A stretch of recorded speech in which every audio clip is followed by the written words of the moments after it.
ಶ್ರೀಗುರುಭ್ಯೋ ನಮಃ ಹರಿ ಓಂ. ಪ್ರಾಣಾದೇರೀಶಿತಾರಂ ಪರಮಸುಖನಿಧಿಂ ಸರ್ವದೋಷವ್ಯಪೇತಂ ಸರ್ವಾಂತಸ್ಥಂ ಸುಪೂರ್ಣಂ ಪ್ರಕೃತಿಪತಿಮಜಂ ಸರ್ವಬಾಹ್ಯಂ ಸುನಿತ್ಯಂ ಸರ್ವಜ್ಞಂ ಸರ್ವಶಕ್ತಿಂ ಸುರಮುನಿಮನುಜಾದ್ಯೈಃ ಸದಾ ಸೇವ್ಯಮಾನಂ ವಿಷ್ಣುಂ ವಂದೇ ಸದಾಹಂ ಸಕಲಜಗದನಾದ್ಯಂತಮಾನಂದದಂ ತಂ.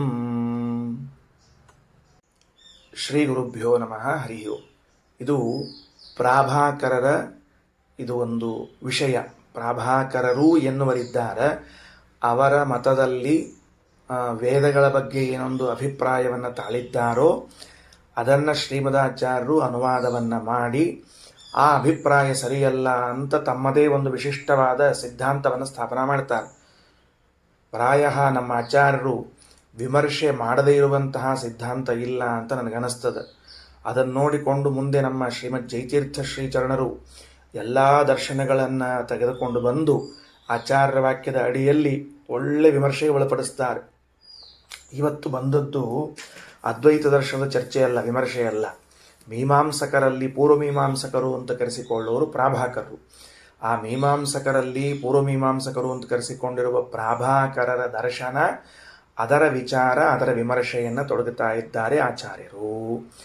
ವಾಕ್ಯ ಇಷ್ಟೇ ಅದ, ಬೇಗನೆ ತಿಳಿದು ಬಿಡುತ್ತದೆ.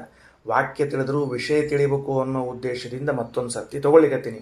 ಈಗ ವಾಕ್ಯ ಒಂದು ಪ್ಯಾರಾಗ್ರಾಫ್ ಮಾಡಿ ನಿಲ್ಲಿಸ್ತೀನಿ, ಅಷ್ಟು ನೋಡ್ಕೊಳ್ರಿ ಎಲ್ಲಿ ತನಕ ಬರ್ತದೆ ಅಂಥೇಳಿ.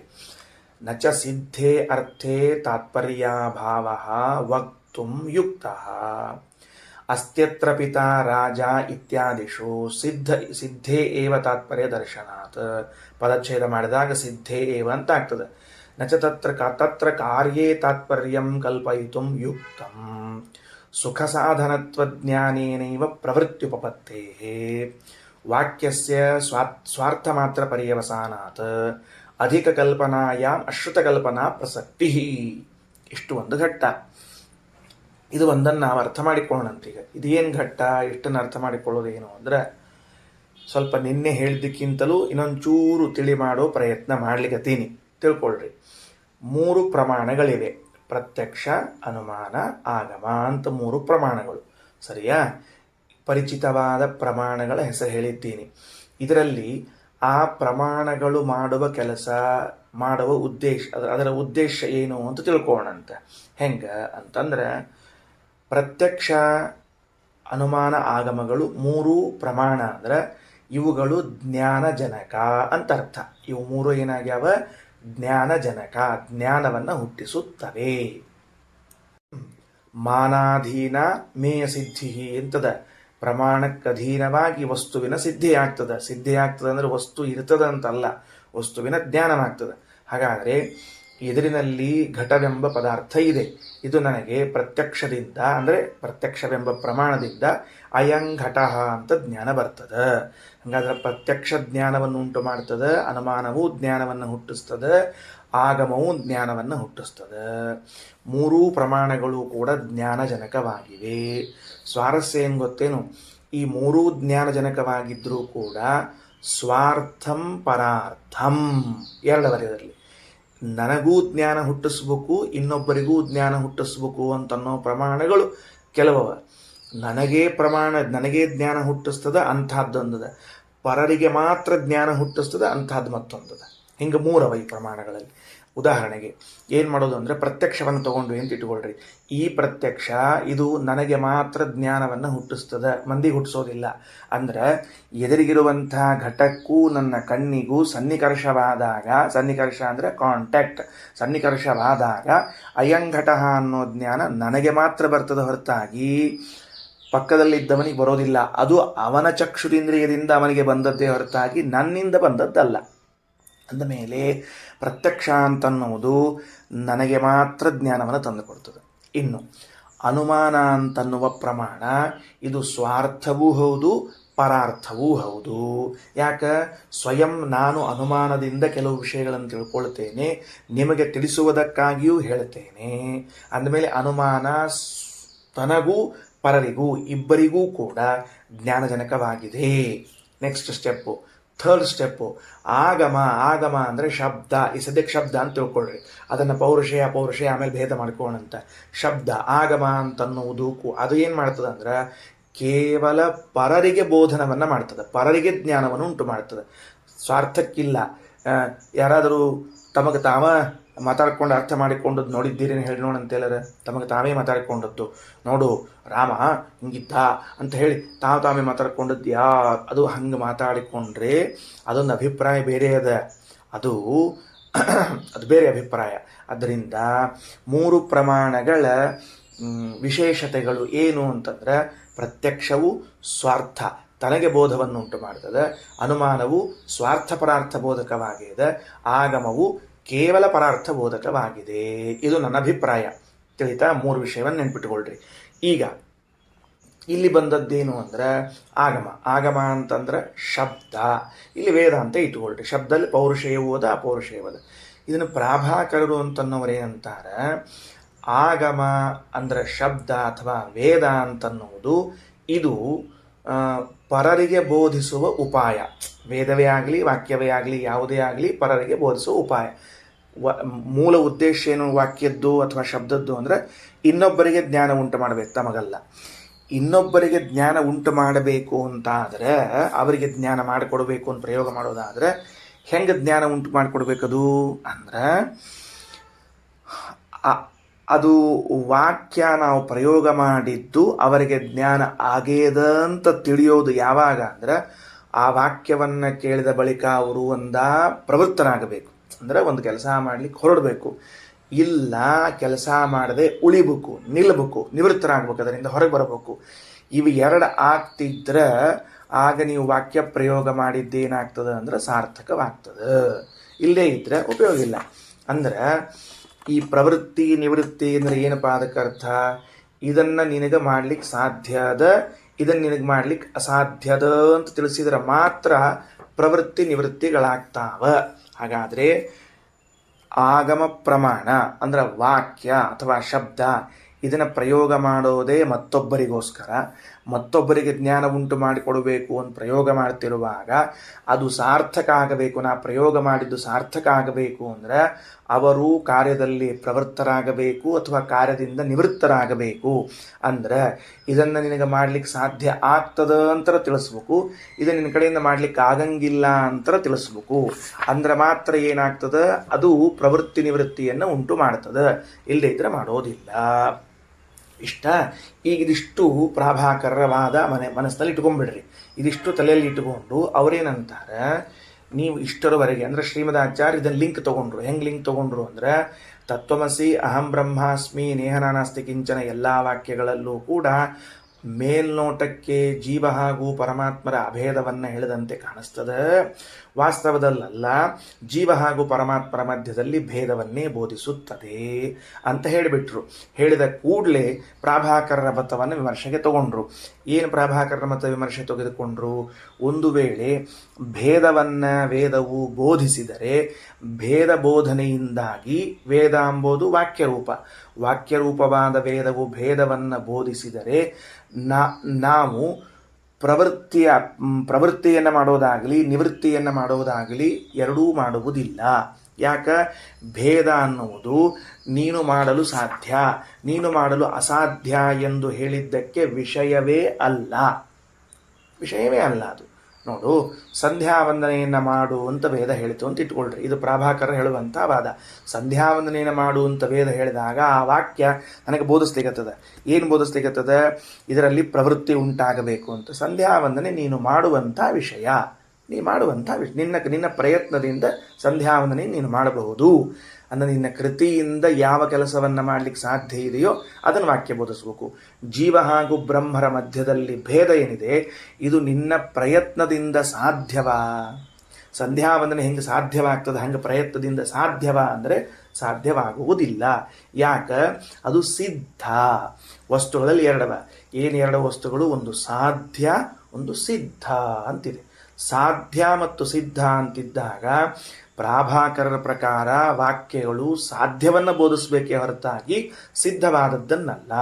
ಶ್ರೀಮದಾಚಾರ್ಯ ಪ್ರಕಾರ ವಾಕ್ಯ ಸಾಧ್ಯವನ್ನೇ ಬೋಧಿಸಬೇಕು ಅಂತೇನಿಲ್ಲ, ಸಿದ್ಧವಾದದ್ದನ್ನೂ ಬೋಧಿಸುತ್ತದೆ ಅಂತ ಅಭಿಪ್ರಾಯ ಶ್ರೀಮದಾಚಾರ್ಯ. ಇದು ಒಂದು ಮಾಸ್ಟರಿ ಶ್ರೀಮದಾಚಾರ್ಯದ ಒಂದು ವಿಶೇಷವಾದ ತತ್ವವಾದಕ್ಕೆ. ಶ್ರೀಮದಾಚಾರ್ಯರ ಕೊಡುಗೆ ಏನಪ್ಪ ಶಾಸ್ತ್ರಕ್ಕೆ, ಒಂದು ಹೊಸದಾದ ಅಂಶ ಏನು ಅಂತ ಕೇಳಿದರೆ ಕಾರ್ಯತಾವಾದ. ಇದಕ್ಕೇನು ಕರೀತಾರೆ? ಕಾರ್ಯತಾವಾದ ಅಂತ ಕರೀತಾರೆ.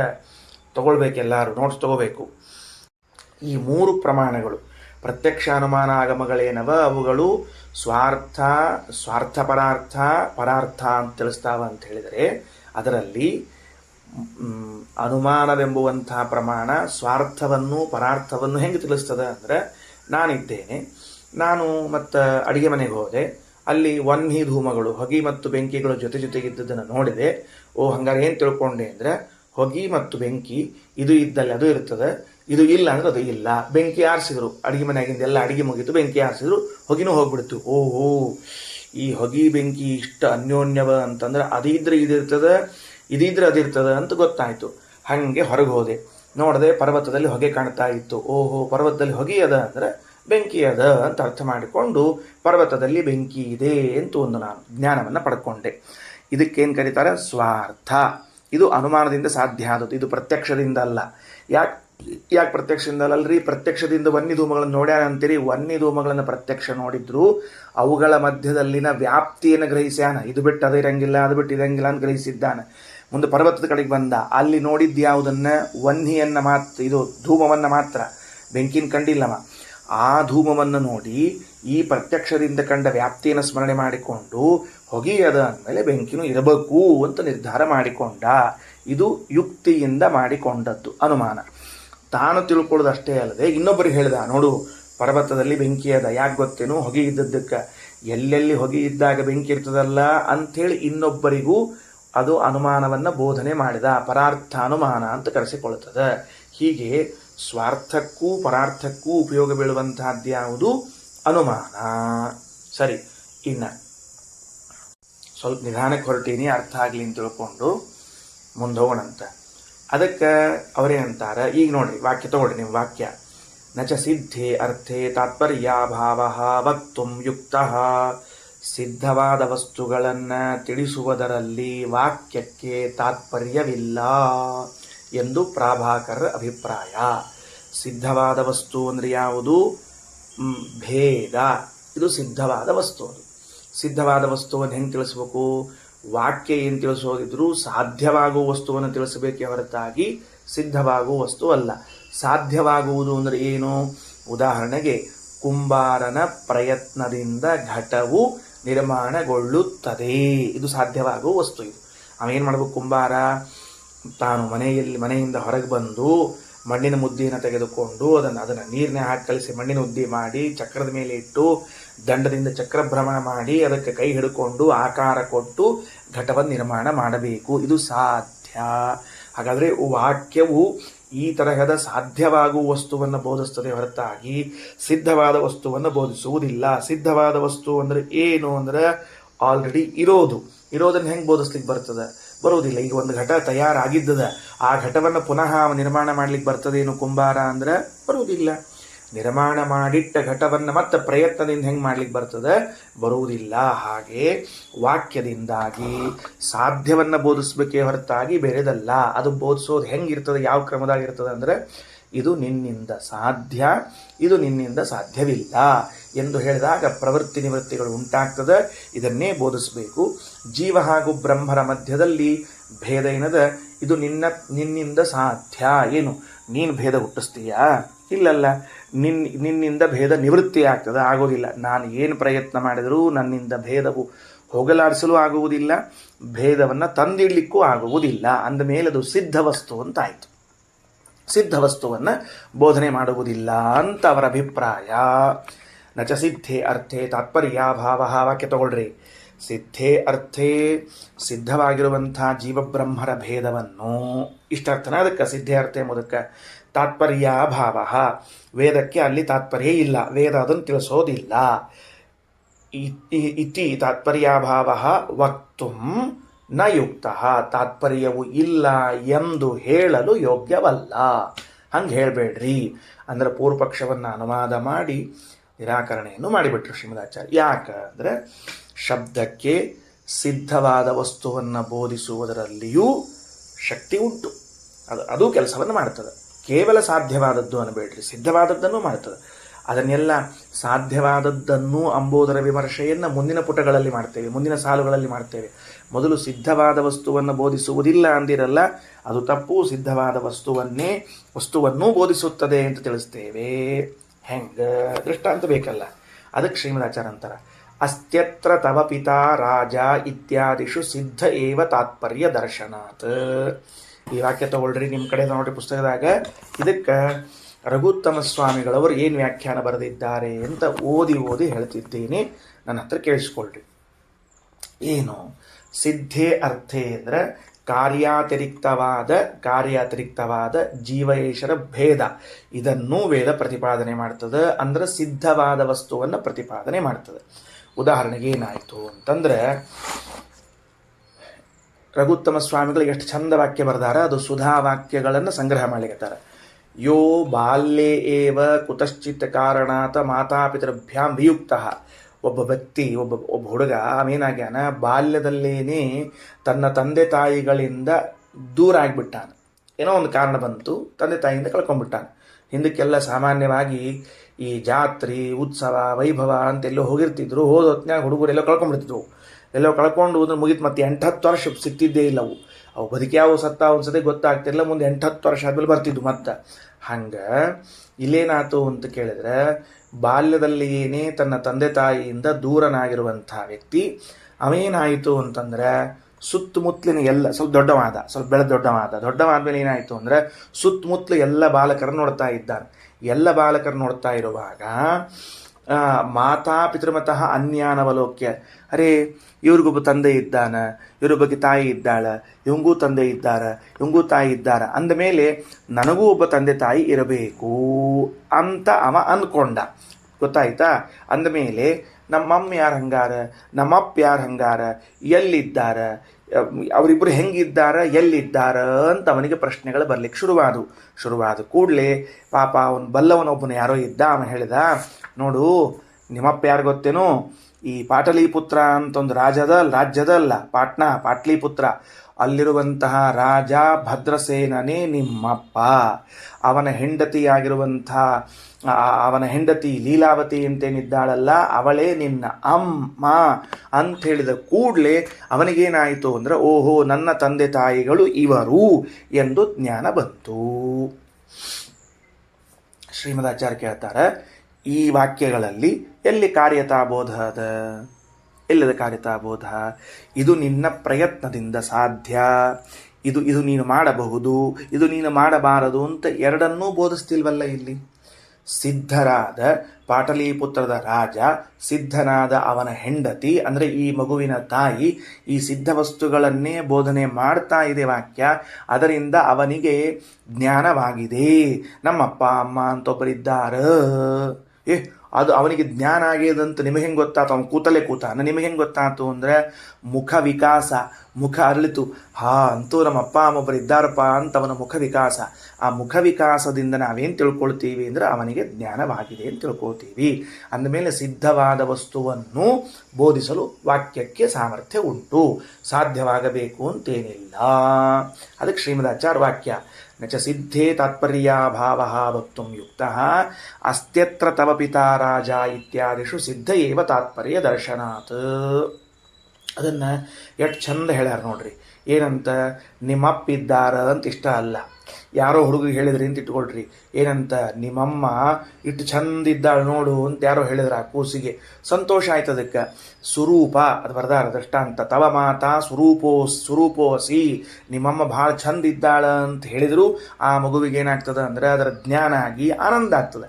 ಅಂದಮೇಲೆ ವಾಕ್ಯವು ಸಿದ್ಧವಾದ, ಇವ ಹೇಳಿದ ಮೇಲೆ ಅವರವು ಚಂದ ಆಗಿಲ್ಲ, ಅಥವಾ ಇವ ಹೇಳಿದ ಮೇಲೆ ಅವ ಪಾಟಲಿಪುತ್ರದ ರಾಜ ಆಗಿಲ್ಲ, ಅದು ಸಾಧ್ಯ ಅಲ್ಲ. ಸಿದ್ಧವಾದದ್ದೇ ಅದು, ಸಿದ್ಧವಾದದ್ದೇ. ಆದ್ದರಿಂದ ಅದನ್ನು ಹೇಳಿಕೊಟ್ಟ ಮೇಲೆ ಅವರಿಗೇನಾಯಿತು ಅಂದರೆ ಜ್ಞಾನವಾಯಿತು. ಇತ್ತಂಚ ಎರಡು ವಾದಗಳು ಹೊರಟಿವಿ. ಈಗ ಏನು ಎರಡು ವಾದಗಳು ಹೊರಟವು? ಶ್ರೀಮದಾಚಾರ್ಯರ ವಾದ ಒಂದು, ಪ್ರಾಭಾಕರರ ವಾದ ಒಂದು.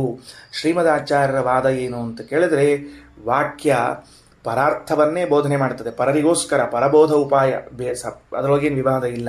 ಇನ್ನೊಬ್ಬರಿಗೆ ಜ್ಞಾನ ಹುಟ್ಟಿಸಬೇಕು ಅಂತೇ ವಾಕ್ಯ ಪ್ರಯೋಗವನ್ನು ಮಾಡ್ತೇವೆ. ಆದರೆ ಅದು ಸಾಧ್ಯವಾದದ್ದನ್ನೇ ಬೋಧಿಸಬೇಕು ಅಂತೇನಿಲ್ಲ. ಸಾಧ್ಯವಾದದ್ದನ್ನು ಅಂದರೆ ಪ್ರವೃತ್ತಿ ಅಥವಾ ನಿವೃತ್ತಿಯನ್ನು ಉಂಟು ಮಾಡುವುದನ್ನು, ಅಂದರೆ ಇದು ನಿನ್ನಿಂದ ಸಾಧ್ಯ, ಇದು ನಿನ್ನಿಂದ ಸಾಧ್ಯವಿಲ್ಲ ಎಂದೇ ಬೋಧಿಸಬೇಕು ಅಂತೇನಿಲ್ಲ. ಸಿದ್ಧವಾಗಿದ್ದ ವಸ್ತುಗಳನ್ನು ಬೋಧಿಸ್ತದೆ. ಉದಾಹರಣೆಗೆ, ಯಾವುದೋ ಒಂದು ಕಾರಣದಿಂದ ಮಗು ತನ್ನ ತಂದೆ ತಾಯಿಗಳಿಂದ ದೂರ ಆಗಿದೆ. ಕಾಲಾಂತರದಲ್ಲಿ ಪರಿಸರದ ಸುತ್ತಮುತ್ತಲಿರುವಂತಹ ಎಲ್ಲ ಮಕ್ಕಳನ್ನು ಅವರವರ ತಂದೆ ತಾಯಿಗಳ ಜೊತೆಗಿದ್ದದ್ದನ್ನು ನೋಡಿದಾಗ ಇವನಿಗೊಂದು ಆಶಾ ಹುಟ್ಟಿತು. ಇವರೆಲ್ಲರಿಗೂ ಅಪ್ಪ ಅಮ್ಮ ಇದ್ದಾರೆ ಎಂದ ಮೇಲೆ ನನಗೂ ತಂದೆ ತಾಯಿಗಳು ಇರಲೇಬೇಕು, ನನಗೂ ತಂದೆ ತಾಯಿಗಳು ಇರಲೇಬೇಕು ಅಂತಾದ ಮೇಲೆ ಆ ತಂದೆ ತಾಯಿಗಳು ಎಲ್ಲಿದ್ದಾರೆ ಅಂತವನಿಗೆ ಪ್ರಶ್ನೆ ಬಂದಾಗ, ಆಗ ಯಾರೋ ಒಬ್ಬರು ಅವನಿಗೆ ತಿಳಿದವರು ಅವತ್ತು ಬಂದಿದ್ರು, ಸಿಕ್ಕಿದ್ರು, ಹೇಳಿದ್ರು, ನಿಮ್ಮಪ್ಪ ಅಮ್ಮ ಇದ್ದಾರಪ್ಪ, ನಿನಗೂ ತಂದೆ ತಾಯಿಗಳಿದ್ದಾರೋ, ಪಾಟಲಿಪುತ್ರದಲ್ಲಿದ್ದ ರಾಜನೇ ನಿಮ್ಮಪ್ಪ, ಅವನ ಹೆಂಡತಿಯಾದವಳೇ ನಿನ್ನ ತಾಯಿ ಅಂತ ತಿಳಿದುಕೊಂಡು ಹೇಳಿದಾಗ, ನನಗೂ ತಂದೆ ತಾಯಿಗಳಿದ್ದಾರ ಎಂಬೋ ಜ್ಞಾನ ಉಂಟಾಯಿತು. ಇವರು ಆ ಪರಿಚಿತ ವ್ಯಕ್ತಿ ತಂದೆ ತಾಯಿಗಳು ಇದ್ದಾರ ಅಂತ ಹೇಳಿದ ಮೇಲೆ ತಂದೆ ತಾಯಿಗಳು ಹುಟ್ಟಲಿಲ್ಲ, ಅಥವಾ ಇವ ಹೋಗಿ ಪ್ರಯತ್ನ ಮಾಡಿದ ಮೇಲೆ ಅಪ್ಪ ಅಮ್ಮ ಹುಟ್ಟಲಿಲ್ಲ. ಅಪ್ಪ ಅಮ್ಮ ಅನ್ನೋದು ಸಿದ್ಧವಸ್ತು, ಸಿದ್ಧವಸ್ತುವನ್ನು ಬೋಧನೆ ಮಾಡಿದ್ದು ಈ ವಾಕ್ಯ. ಆದ್ದರಿಂದ ಸಿದ್ಧವಸ್ತುವಿನಲ್ಲೂ ತಾತ್ಪರ್ಯ ಉಂಟು. ನಿಮ್ಮ ಅಮ್ಮ ಚಂದ ಇದ್ದಾಳ ಅಂತ ಹೇಳಿದರು, ನಿಮ್ಮಪ್ಪ ದೊಡ್ಡ ಅಧಿಕಾರದಲ್ಲಿದ್ದಾನ ಅಂತ ಹೇಳಿದರು. ಅದರಿಂದಲೇ ಅವನಿಗೆ ಜ್ಞಾನ ಆಯಿತು. ಅದು ಸಿದ್ಧವಾದ ವಸ್ತು ಹೊರತಾಗಿ ಅಸಿದ್ಧವಾದ ವಸ್ತು ಏನಲ್ಲ. ಅಂದಮೇಲೆ ಸಿದ್ಧ ವಸ್ತುವಿನಲ್ಲೂ ಮತ್ತೆ ವೇದಕ್ಕೆ ವಾಕ್ಯಗಳಿಗೆ ತಾತ್ಪರ್ಯ ಉಂಟು ಅಂತಂದ ಮೇಲೆ ಮತ್ತು ವೇದವೂ ಕೂಡ ಸಿದ್ಧವಾದ ಜೀವಬ್ರಹ್ಮರ ಭೇದವನ್ನು ಬೋಧಿಸ್ತದೆ. ಏನು ಬಾಧಕ ಅದ ಅಂತ ತಿಳಿದುಕೊಂಡು ಶ್ರೀಮದಾಚಾರ್ಯರು ಮರುಪ್ರಶ್ನೆಯನ್ನು ಮಾಡ್ತಾ ಇದ್ದಾರೆ. ನೋಡ್ರಿ, ಭಗವಂತನು ಸಕಲ ವೇದ ಪ್ರತಿಪಾದ್ಯನಾಗಿದ್ದಾನೆ ಎಂಬ ವಿಷಯದಲ್ಲಿ ಇದು ಶ್ರೀಮದಾಚಾರ್ಯ ಸತ್ಸಿದ್ಧಾಂತ. ಸಕಲ ವೇದ ಪ್ರತಿಪಾದ್ಯತ್ವ ಭಗವಂತನಿಗುಂಟು. ನೋಡ್ರಿ, ಸರ್ವೇ ವೇದಾಹ ಯತ್ಪದ ಮಾಮನಂತಿ, ಎಲ್ಲ ವೇದಗಳು ಭಗವಂತನನ್ನು ತಿಳಿಸುತ್ತವೆ ಅಂತ ವೇದ ಹೇಳಿದ ಮಾತನ್ನು ಶ್ರೀಮದಾಚಾರ್ಯರು ಸಿದ್ಧಪಡಿಸಬೇಕಾದರೆ ಜೀವಾತಿರಿಕ್ತನಾದ ಪರಮಾತ್ಮ ಇಲ್ಲ ಎಂಬ ಅದ್ವೈತವಾದ ಹೇಗೆ ನಮಗೆ ವಿರೋಧಿಯಾಗಿದೆಯೋ ಹಾಗೆ ಕಾರ್ಯತಾತಿರಿಕ್ತವಾದ ಸಿದ್ಧ ವಸ್ತುವನ್ನು ಬೋಧಿಸುವುದಿಲ್ಲ ಎಂಬ ಪ್ರಾಭಾಕರರ ಮತವೂ ಅಡ್ಡಾಗ್ತದೆ. ಆವಾಗ ಕಾರ್ಯತಾಬೋಧಕವಾದದ್ದಷ್ಟೇ ಅಲ್ಲ ವಾಕ್ಯ, ಸಿದ್ಧ ವಸ್ತುವನ್ನು ಬೋಧನಾ ಮಾಡ್ತದಂತ ಸಮರ್ಥನೆ ಮಾಡಿದರೆ ಮಾತ್ರ ಸರ್ವವೇದಗಳಿಂದ ಪರಮಾತ್ಮ ಪ್ರತಿಪಾದ್ಯನಾಗಲು ಸಾಧ್ಯವಾಗುತ್ತದೆ. ಎಷ್ಟು ದೊಡ್ಡ ವಿಚಾರ ಶ್ರೀಮದಾಚಾರ್ಯ, ಎಷ್ಟು ದೀರ್ಘಕ್ಕದ. ಸರ್ವವೇದ ಪ್ರತಿಪಾದ್ಯತ್ವವನ್ನು ನೀವು ಪರಮಾತ್ಮನಿಗೆ ಹೇಳಬೇಕಾಗಿದ್ದರೆ, ಸಕಲ ವೇದ ಪ್ರತಿಪಾದ್ಯತ್ವ ಪರಮಾತ್ಮನಿಗೆ ಹೇಳಬೇಕಾಗಿದ್ದರೆ ಪ್ರಾಭಾಕರನ ಮತವನ್ನು ವಿಮರ್ಶೆ ಮಾಡಲೇಬೇಕು ನೀವು. ಕಾರಣ, ಬ್ರಹ್ಮ ಸಿದ್ಧವಸ್ತು, ಸಿದ್ಧವಸ್ತುವನ್ನು ಅವರು ಬೋಧಿಸುವುದಿಲ್ಲ ಅಂತ ವಾದ ಹೂಡಿದಾಗ ನೀವು ವೇದಗಳಿಂದ ಪರಮಾತ್ಮ ತಿಳಿಯಲ್ಪಡ್ತಾನಂದರೆ ಪರಮಾತ್ಮ ಅವೇನು ಸಾಧ್ಯೇನು, ನಮ್ಮ ಪ್ರಯತ್ನದಿಂದ ಅವ ಸಾಧ್ಯವೇ ಅಲ್ಲ ಅಂದ ಮೇಲೆ ಸಿದ್ಧನಾದ ವಸ್ತುವನ್ನು ಹೆಂಗೆ ಬೋಧಿಸಬೇಕು ಅಂತಂದ್ರೆ ಶ್ರೀಮದಾಚಾರ್ಯ ಮೊದಲು ವಾಕ್ಯಗಳಿಗೆ ಸಿದ್ಧವಾದ ವಸ್ತುವನ್ನು ಬೋಧಿಸುವುದರಲ್ಲಿ ಶಕ್ತಿ ಉಂಟು ಅಂತ ಸಾಧನೆ ಮಾಡಿದರೆ ಮಾತ್ರ ಸಕಲ ವೇದ ಪ್ರತಿಪಾದ್ಯತ್ವ ಪರಮಾತ್ಮನಿಗೆ ಸಿದ್ಧವಾಗ್ತದೆ. ಇಲ್ಲದೇ ಇದ್ರೆ ಸಿದ್ಧವಾಗುವುದಿಲ್ಲ.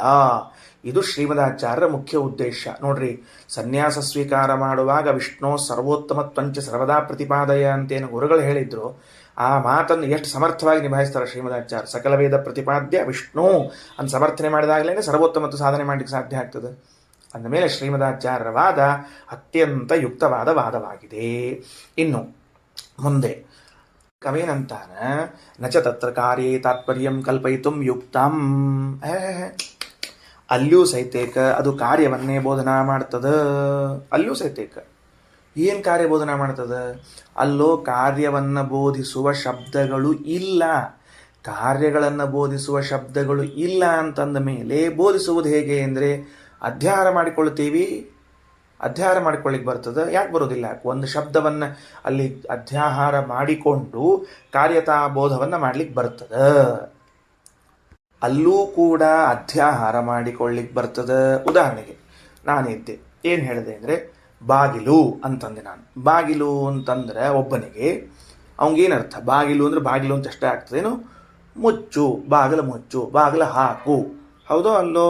ಅಂದಮೇಲೆ ನಾ ಬಾಗಿಲು ಅಂತ ಹೇಳಿದಾಗ ಅಲ್ಲಿ ಪಿಧೇಹಿ ದ್ವಾರಂ ಪಿಧೇಹಿ ಅನ್ನುವ ಕಾರ್ಯದಲ್ಲಿಯೇನೇ ತಾತ್ಪರ್ಯ ಅದ ಅಂತ ಸಿದ್ಧ ಆಗ್ತದ. ಅಲ್ಲಿಯೂ ಸತ್ಯಕ್ಕೆ ಏನಾಯ್ತು, ಬಾಗಲ ಅಂದ್ರೆ ಹಾಕು ಅಂತ ಅರ್ಥ. ಹಂಗಾರ ಅವನಿಗೆ ಬಾಗಿಲು ಅಂತ ಇಷ್ಟೇ ಶಬ್ದ ಕೇಳಿಸಿದ್ರೂ ಕೂಡ ಅಧ್ಯಾಹೃತವಾದ ಒಂದು ಕ್ರಿಯಾ, ಏನು ಕ್ರಿಯಾ ಅದು, ಬಾಗಿಲು ಹಾಕಬೇಕು ಅಂತ ಒಂದು ಕ್ರಿಯಾ ಅಧ್ಯಾಹಾರಗೊಂಡು ಬಾಗಿಲು ಮುಚ್ಚಿದ. ಅಂದಮೇಲೆ ವಾಕ್ಯದಲ್ಲಿ ಎಲ್ಲಿ ಕ್ರಿಯಾ ಇರಂಗಿಲ್ಲ, ಕ್ರಿಯಾಬೋಧಕವಾದದ್ದಿರುವುದಿಲ್ಲ, ಕಾರ್ಯತಾಬೋಧಕವಾದದ್ದಿರುವುದಿಲ್ಲ, ಅದನ್ನಲ್ಲಿ ಅಧ್ಯಾಹಾರ ಮಾಡಿಕೊಂಡು ಮಾಡಬೇಕು. ಅಂದಮೇಲೆ ಆ ವಾಕ್ಯವೂ ಕೂಡ ಕಾರ್ಯತಾಬೋಧಕ ಅಂತ ಆಗ್ತದೆ ಹೊರತಾಗಿ ಸಿದ್ಧವಸ್ತು ಬೋಧಕ ಅಂತ ಆಗುವುದಿಲ್ಲ ಅಂತ ಮತ್ತೆ ಮುಂದೆ ಹೊರಟಾವ. ಈಗ ನೋಡ್ರಿ, ಅಸ್ತಂಗತ ಸವಿತಾ, ಸೂರ್ಯ ಮುಳುಗಿದ್ದಾನೆ ಅಂತ ನಾನೊಬ್ಬನಿಗೆ ಹೇಳಿದೆ. ಅವ ಮನೆಯಿಂದ ಹೊರಟಿದ್ದ ಅಥವಾ ಮನೆಯೊಳಗೆ ಹೊರಡಬೇಕು ಅಂತ ಯಾರು ನಡೆಸಿದ್ದ, ಸೂರ್ಯ ಮುಳುಗ್ಯಾನ ಅಂತ ಹೇಳ್ಬಿಟ್ಟೆ. ಸೂರ್ಯ ಮುಳುಗ್ಯಾನ ಅಂದ್ರೆ ನ ಗಚ್ಚ, ಹೋಗಬಾರ್ದು ಅಂತ ಅರ್ಥ. ಅದೇಂಗೆ ಬಂತು, ಸೂರ್ಯ ಮುಳುಗಿದ್ದಾನೆ ಅಂತನ್ನೋ ಶಬ್ದ ಕೇಳಿದಾಗ ಸೂರ್ಯ ಮುಳುಗಿದ್ದಾನೆ ಅಂತನ್ನೋ ಅಷ್ಟೇ ಅರ್ಥ ಆಗಿದ್ರೆ ಅವ ಆ ವಾಕ್ಯ ಕೇಳ್ಕೊಂಡು ಹೋಗ್ಬೇಕಾಗಿತ್ತು. ನಿಂತನ್ಯಾಕ ಅವ ಮನೆಯೊಳಗೆ ಅಂದ್ರೆ ನ ಗಚ್ಚ ಅಂತನ್ನೋ ಅಧ್ಯಾಹೃತವಾದ ಕ್ರಿಯಾ ಬಂದದವನಿಗಲ್ಲಿ, ಹೋಗಬಾರದು ಅಂತ ತಿಳ್ಕೊಂಡು ಬಂದದ್ದಕ್ಕೆ ಅವೇನು ಮಾಡ್ಲಿಕ್ಕೆ ಹೋಗ್ತಿಲ್ಲ. ಸೊ ದ್ವಾರಂ ಪಿಧೇಹಿ, ಬಾಗಿಲು ಅಂದಾಗ ಮುಚ್ಚು. ಅಸ್ತಂಗತ ಸವಿತಾ, ಸೂರ್ಯ ಮುಳುಗಿದ್ದಾನೆ ಅಂದರೆ ನಗಚ್ಚ, ಹೋಗಬಾರದು ಅಂತ ಇಲ್ಲಿ ಅಧ್ಯಾಹೃತವಾದ ಕಾರ್ಯವನ್ನು ಬೋಧನೆ ಮಾಡಿಕೊಂಡೇ ವಾಕ್ಯವನ್ನು ನಾವು ಕಂಪ್ಲೀಟ್ ಮಾಡಬೇಕು. ಇಲ್ಲದೇ ಇದ್ದರೆ, ಕಾರ್ಯವನ್ನು ಬೋಧಿಸದೇ ಹೋದರೆ ವಾಕ್ಯವು ಸಾಕಾಂಕ್ಷ ವಾಕ್ಯ ಆಗ್ತದೆ. ಸಾಕಾಂಕ್ಷ ವಾಕ್ಯ ಅಂದರೆ ಮುಂದೇನು ಅಂತ ಪ್ರಶ್ನೆ ಉಳಿತದೆ. ಮುಂದೇನು ಅಂತ ಪ್ರಶ್ನೆ ಬಂದುಬಿಟ್ರೆ ಆ ವಾಕ್ಯ ಅಪೂರ್ಣವಾಗಿ, ಅಪೂರ್ಣವಾದಾಗ ಅದು ವಾಕ್ಯ ಎನಿಸೋದಿಲ್ಲ, ವಾಕ್ಯಾಭಾಸ ಎನಿಸ್ತದೆ. ವಾಕ್ಯಕ್ಕೆ ಏನು ಬೇಕು, ಯಾವಾಗಲೂ ಒಂದು ಕ್ರಿಯಾ ಬೇಕು, ಇಲ್ಲದೆ ಇದ್ರೆ ಅದು ವಾಕ್ಯಾಭಾಸವೆನಿಸ್ಬಿಡ್ತದೆ. ಅದಕ್ಕೆ ನೋಡ್ರಿ, ಯಾವ ವಾಕ್ಯ ಇನ್ನೂ ಆಕಾಂಕ್ಷ ಉಳ್ಳದ್ದಾಗಿರ್ತದೋ ಅದು ಕಂಪ್ಲೀಟ್ ಸೆಂಟೆನ್ಸ್ ಅಲ್ಲ, ಇನ್ಕಂಪ್ಲೀಟ್ ಸೆಂಟೆನ್ಸ್. ಅದು ಇನ್ಕಂಪ್ಲೀಟ್ ಆದರೆ ಅದನ್ನು ವಾಕ್ಯ ಅಂತ ಕರೀಲಿಕ್ಕೆ ಬರೋದಿಲ್ಲ.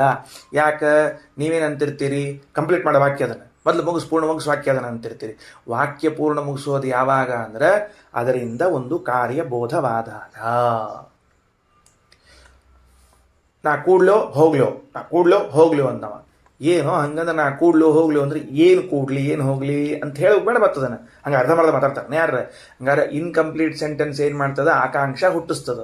ಆಕಾಂಕ್ಷ ಹುಟ್ಟಿಸಿದ ಆಗ ನಿರಾಕಾಂಕ್ಷ ಉಳ್ಳದ್ದಾದಾಗ ಮಾತ್ರ ವಾಕ್ಯ ಪೂರ್ಣ ಆತು ಅಂತ ಅನಿಸ್ತದೆ, ಇಲ್ಲದೆ ಇದ್ರೆ ಇಲ್ಲ.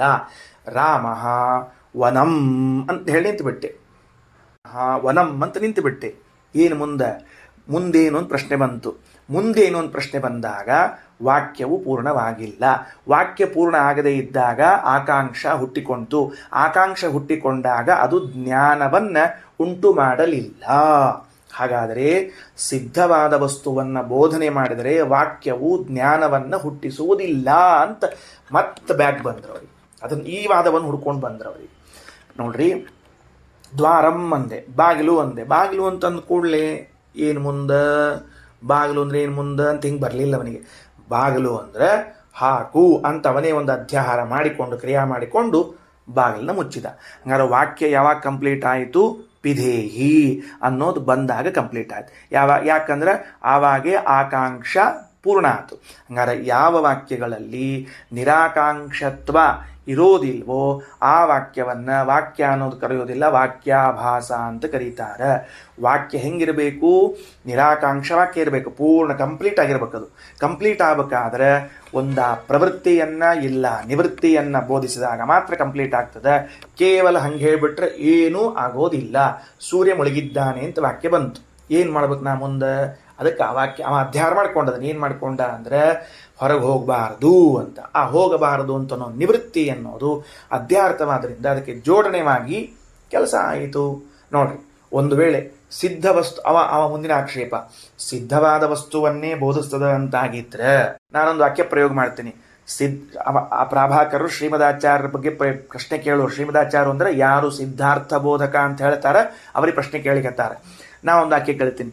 ಈ ವಾಕ್ಯ ಹೇಳಿದಾಗ ನಿಮಗೆ ಜ್ಞಾನ ಆಗ್ಯದೆಲ್ಲೋ ಹೇಳಿ ನನಗೆ. ಏನಂತ, ಗೌಹು ಅಶ್ವಃ ಪುರುಷಃ ಹಸ್ತಿ ವಾ ದೇವದತ್ತಃ ಪಚತಿ.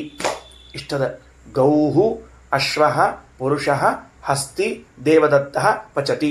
ಇಷ್ಟು ವಾಕ್ಯಗಳವ. ಈ ವಾಕ್ಯಗಳು ನಿಮಗೆ ಬೋಧಕವೋ, ಒಂದು ವಾಕ್ಯ, ಈ ವಾಕ್ಯ ನಿಮಗೆ ಬೋಧಕವೋ ಅಲ್ಲವೋ ಹೇಳ್ರಿ ನನಗೆ. ಆಕಳು, ಕುದುರೆ, ಮನುಷ್ಯ, ಆನಿ, ದೇವದತ್ತ ಅಡಿಗೆ ಮಾಡ್ಲಿಕ್ಕೆ ತಾನ, ಇಷ್ಟು ಶಬ್ದ ಇದು ಒಂದೇ ವಾಕ್ಯದ ಪ್ರಯೋಗ ಮಾಡಿ. ನಿಮ್ಮ ಪ್ರಕಾರ ಏನಾಗಬೇಕು? ಈಗ ನಿಮ್ಮ ಪ್ರಕಾರ ಏನಾಗಬೇಕು? ಸಿದ್ಧವಾದ ವಸ್ತುವನ್ನು ಬೋಧಿಸಿದ್ರೆ ಜ್ಞಾನ ಉಂಟು ಮಾಡಬೇಕು. ಹೌದೋ ಅಲ್ಲೋ? ಸಿದ್ಧವಸ್ತು ಹೌದು. ಆಕಳು ಸಿದ್ಧವಸ್ತುನ, ಕುದುರೆ ಸಿದ್ಧವಸ್ತುನ, ಪುರುಷ ಸಿದ್ಧವಸ್ತುನ, ಆಮೇಲೆ ಆನೆ ಸಿದ್ಧವಸ್ತುನ, ದೇವದತ್ತನು ಅಡಿಗೆ ಮಾಡುತ್ತಾನೆ ಸಿದ್ಧವಸ್ತು. ಹಂಗಾರೆ ಈ ಇಡೀ ಸೆಂಟೆನ್ಸು ನಿಮಗೆ ಜ್ಞಾನ ಉಂಟು ಮಾಡಿತೋ ಮಾಡಲಿಲ್ವೋ? ಮಾಡಲಿಲ್ಲ. ಗೌರಶ್ವ ಪುರುಷೋ ಹಸ್ತಿ ಇತಿವ ದೇವದತ್ತ ಪಚತಿ ಇತಿವ, ಎರಡೂ ಒಂದೇ ವಾಕ್ಯ ಅಲ್ಲ, ಸುಮ್ಮನೆ ಎರಡು ವಾಕ್ಯ, ಅದು ಸುಮ್ಮನೆ ಕೂಡಿಸಿ ಹೇಳಿದ್ದೀನಿ. ಎರಡು ವಾಕ್ಯ. ಇದನ್ನು ಯಾರು ಬರೆದಾರ? ಶ್ರೀಮಠ್ ಟೀಕಾಕೃತ್ಪಾದರು ಸುಧೆಯಲ್ಲಿ ಏನು ಜಿಜ್ಞಾಸಾಧಿಕರಣದಲ್ಲಿ ಪೂರ್ವಪಕ್ಷ ಮಾಡಿಕೊಂಡಿದ್ದಾರೆ, ಅದನ್ನು ರಘುತ್ತಮ ಸ್ವಾಮಿಗಳವರು ಭಾವಬೋಧದಲ್ಲಿ ತಂದು ಯೋಜನೆ ಮಾಡಿ ತೋರಿಸ್ತಾರೆ. ಗೌರಶ್ವ ಪುರುಷೋ ಹಸ್ತಿ ಇತಿವ ದೇವದತ್ತ ಪಚತಿ ಇತಿವ, ಎರಡು ವಾಕ್ಯ. ದೇವದತ್ತ ಅಡಿಗೆ ಮಾಡ್ತಾನ ಅಂತ ಅಂದ್ಬಿಟ್ಟೆ. ಏನು ಮುಂದೇನು? ಅಡಿಗೆ ಮಾಡ್ತಾನೆ, ಮುಂದೇನು? ಎದಕ್ಕೆ ತಿಳಿಲಿಲ್ಲ. ಆಮೇಲೆ ಅದು ಬೋಧನೆ ಉಂಟು ಮಾಡಲಿಲ್ಲ, ಇನ್ನೂ ಆಕಾಂಕ್ಷ ಉಳಿತು. ನೋಡ್ರಿ, ಗೌಹು ಅಶ್ವ ಪುರುಷ ಹಸ್ತಿ, ಆಕಳು, ಆನೆ, ಕುದುರೆ, ಮನುಷ್ಯ, ಇಷ್ಟು ಹೇಳ್ಬಿಟ್ಟೆ. ಜ್ಞಾನ ಆಯ್ತೇನೂ? ಆಗಲಿಲ್ಲ. ಯಾಕೆ? ಇದರೊಳಗೆ ಒಂದಕ್ಕೊಂದು ಏನೂ ಸಂಬಂಧ ಇಲ್ಲ. ನೀವು ಹೇಳ್ತೀರಿ ಸಿದ್ಧವಾದ ವಸ್ತುವನ್ನು ಬೋಧಿಸ್ತಿದ್ರೆ, ಸಿದ್ಧವಾದ ವಸ್ತುವನ್ನು ಹೇಳಿದ್ರೂ ಕೂಡ ವಾಕ್ಯವು ಜ್ಞಾನ ಮಾಡಿಕೊಡ್ತದೆ ಅಂದರೆ ಮಾಡಿಕೊಡ್ಲಿ. ಆದ್ದರಿಂದ ಏನಾಗ್ತದೆ? ಹಂಗೆ ಮಾಡಬಾರ್ದು. ನಾವೇನು ಮಾಡಬೇಕು ಅಂತ ಹೇಳಿದರೆ, ಅಲ್ಲೊಂದು ಕಾರ್ಯವನ್ನು ಹೇಳಬೇಕು. ದೇವದತ್ತ ಪಚತಿ ಅಂತಂದ್ರೆ ದೇವದತ್ತನು ಅಡಿಗೆ ಮಾಡುತ್ತಾನೆ ಅಂದರೆ ಊಟ ಮಾಡಬೇಕೆಂದು ಅಡಿಗೆ ಮಾಡುತ್ತಾನೆ, ಹಿಂಗೆ ಬೇಕು. ದೇವದತ್ತ ತೃಪ್ತಿಕಾಮ ಔದನಂ ಪಚ, ತೃಪ್ತಿಕಾಮನಾಗಿ ಹೊಟ್ಟೆ ತುಂಬುವುದಕ್ಕಾಗಿ ಅಡಿಗೆಯನ್ನು ಮಾಡು. ಹಿಂಗೆ ಒಂದು ಕಾರ್ಯತಾಬೋಧವನ್ನು ಮಾಡಿದರೆ ಮಾತ್ರ ಅದು ಏನಾಗ್ತದೆ ಅಂತಂದ್ರೆ ಮತ್ತೆ ಜ್ಞಾನವನ್ನು ಉಂಟು ಮಾಡಿಕೊಡ್ತದೆ. ಇಲ್ಲದೆ ಇದ್ರೆ ಯಾವ ಕಾರಣಕ್ಕೂ ಕೂಡ ಜ್ಞಾನವನ್ನು ಉಂಟು ಮಾಡಿಕೊಡುವುದಿಲ್ಲ ಅಂತ ಅವರ ಅಭಿಪ್ರಾಯವನ್ನು ತಂದರು. ಅದಕ್ಕೆ ಶ್ರೀಮದಾಚಾರ್ಯ ಅಂತಾರೆ, ಹಂಗೇನಿಲ್ಲ. ನಚ ತತ್ರ ಕಾರ್ಯೇ ತಾತ್ಪರ್ಯಂ ಕಲ್ಪಯಿತುಂ ಯುಕ್ತಂ ಸುಖ ಸಾಧನತ್ವ ವಿಜ್ಞಾನೇನೈವ ಪ್ರವೃತ್ಯುಪಪತ್ತೇ. ಮತ್ತೊಂದು ಹೊಸ ವಾಕ್ಯ ಶುರುವಾಯಿತು ಇಲ್ಲಿ. ಏನಾಯಿತು ಅಂತಂದ್ರೆ ಸುಖ ಸಾಧನತ್ವ. ಸುಖ ಸಾಧನತ್ವ ಅಂತಂದ್ರೆ ಇದೊಂದು ಸ್ವಲ್ಪ ವಿಷಯ ಅದ, ಮತ್ತು ನಾಳೆ ಹೇಳ್ತೀನಿ. ಭಾಳ ಮುಂದೆ ಹೋಗೋಣಂತ. ಇವತ್ತಿಷ್ಟು ತಿಳ್ಕೊಂಡ್ರೆ ಸಾಕು. ಮತ್ತು ನಾಳೆ ದಿವಸ ಈ ಸುಖ ಸಾಧನತ್ವ ವಿಜ್ಞಾನೇನೈವ ಎಂಬ ಪದವನ್ನು ನೋಡ್ಕೋಣಂತ. ಶ್ರೀಕೃಷ್ಣಾರ್ಪಣಮಸ್ತು.